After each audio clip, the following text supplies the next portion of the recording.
ya nhất xe da ba qua ya bu cả tiền xua cả đít ba qua ya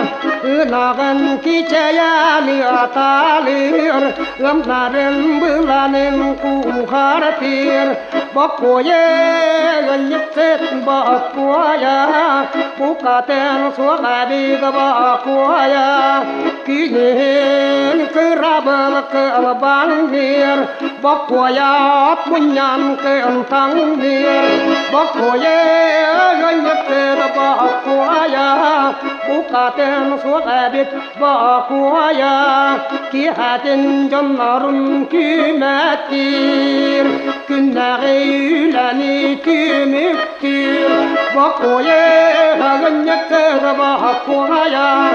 bu cả tiền xua cả đít ba qua ya cứ giờ nó có tổ nó uru dur cái ra cái ô gối tor